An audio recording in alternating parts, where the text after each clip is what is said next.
Welcome to the Dimensional Shift, where starseeds, quantum spiritualists, and alien enthusiasts gather to shift time, space, and dimensions. I'm Revi, your guide, and this is the universe according to me. I recently fell down the Mandela Effect hole and spent hours researching common and well-known Mandela effects that people have spotted up to this point. Some examples include: do the Smurfs have tails or not? Have they always had tails? In this reality, they do. Does KitKat have a dash? In this reality, it does not. And one of the most highly contested one is, how do you spell Berenstain bears? Does it end A-I-N or E-I-N?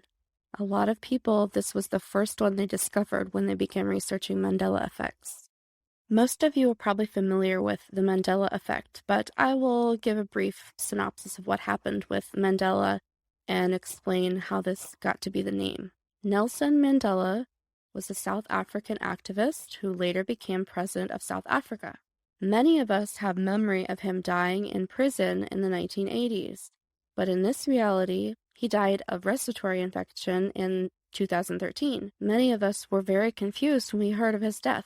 This is an example of how reality shifted and what we believed to have happened actually had not happened or changed. Mandela effects become common because it's something that many people experience wide scale, but that doesn't mean that's necessarily how it works. I have several instances in my life where I've had my own personal Mandela effect. I was working at a school a couple of years ago. I swiped my badge to clock in, and someone came out of the door next to the time clock. They nearly knocked me over. There had never been a door in that spot before, and so it took me a few days to try and figure out what had changed in my reality to cause this Mandela effect in my own life. So besides being weird and confusing, what exactly is a Mandela effect? If you think of each reality existing at the same time, and in each reality, anywhere from one to everything is different, then you can think about how if you switch realities, everything could be the same except for the fact that KitKat is spelled different. Or everything can be the same except that Pizza Hut has 2 T's instead of 1. It becomes a Mandela effect when a large group of people notice the same difference, or when a large group of people make the same shift and have the same difference come up. When they recognize it and point it out to each other, and then everybody goes, oh my gosh, what's happening? That's a Mandela effect. In our next episode, I'm going to be going into the quantum matrix and how our consciousness, energy, and matter all interact to create the reality or the matrix or the simulation that we live in. And when we change something in our own matrix, kind of like in the movie, they have the deja vu and something's changed. When we have our own matrix modified, we have a Mandela effect. We have 4, let's say, segments of reality. We have the past, the present, the future, and of course our parallel lives. Each of these has a corresponding tell in our current life that we can sense that will tell us when we have shifted one of those realities or the connection between those realities. I like to think of it this way. When you have a Mandela effect, that means you have somehow changed the past. You've changed the trajectory that you remember. Because you've shifted into a separate reality where the lineup of events is changed, there's an incongruency in your consciousness. It remembers one thing, but something else has happened. Synchronicities, on the other hand, are the alignment of realities, where the expected events are occurring. And so if you think about it, we think of these as signs from the universe that we're on the right path. These signs show that the reality that our consciousness is expecting is happening. It's unfolding. We're making the right choices. And deja vu is essentially where our parallel realities converge with our consciousness in this reality. It's a very strange feeling where we get that we're living in 2 places at once, or we've already been here and seen this. And that means that we actually have, it's happening the same way in another reality.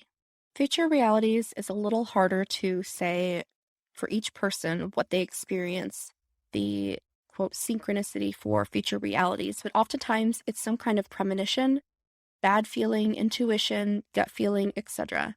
Anytime you get the sense that you know something or feel something or have some kind of psychic awareness of something that's going to happen, that's the quote reality check that you need to have for that moment so you can make sure that you're prepared and aligned for what's coming. You can think of it as you're gaining knowledge from the future because you're aligning with it in the present. The best part is we can use all of these, quote, reality checks to our advantage to make sure we're on the right path, making the right decisions, shifting into the reality we want to see for us, and creating the mission that we want for the world.